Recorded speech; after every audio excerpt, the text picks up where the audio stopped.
President Donald Trump last week announced a student loan interest waiver, but the policy change would do little to immediately help those struggling to pay their bills because of the coronavirus pandemic. A waiver would stop interest from adding up, and that could eventually reduce the overall amount owed over the lifetime of the loan. But it won't immediately lower the amount a borrower owes each month, unless the servicers are told to recalculate each monthly payment, which is usually divided between paying down the principal and the interest.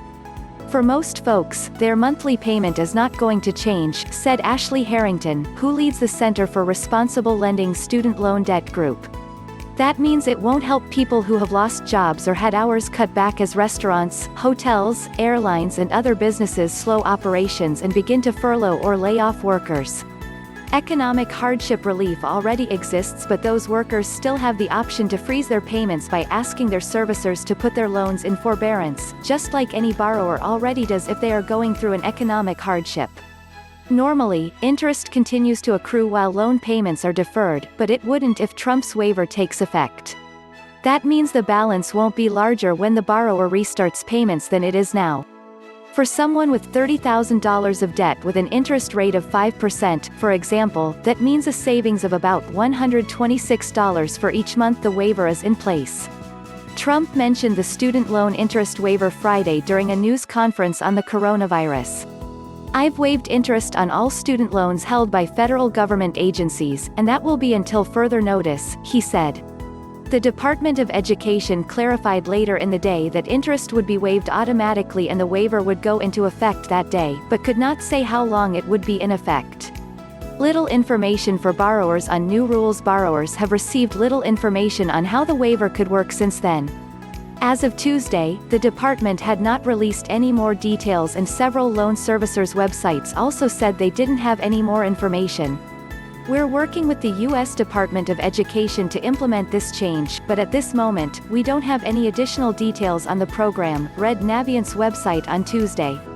On Sunday, National Economic Council Director Larry Kudlow said in an interview with CBS that the interest waiver would likely come by executive order and would remain in place for the rest of the year.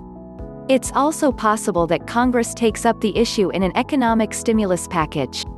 Lawmakers are considering several measures to help workers struggling to pay their bills, including paid sick leave.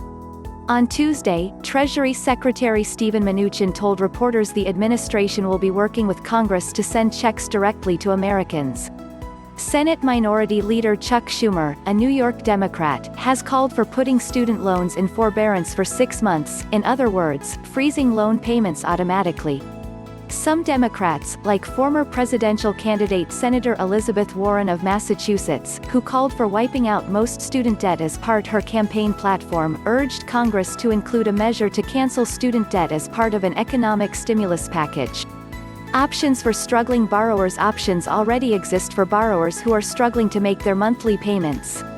Enrolling in a different repayment option, like an income-driven plan, could lower your monthly payment if your pay has been cut. And struggling borrowers can also apply for forbearance programs.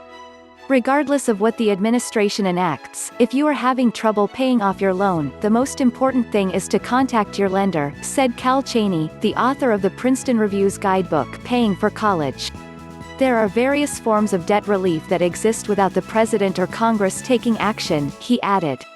Consumer advocates, like Harrington at the Center for Responsible Lending, are urging lawmakers to take actions that would have a more immediate effect for struggling borrowers, like temporarily deferring all borrowers' payments while waiving interest and halting collection on defaulted loans.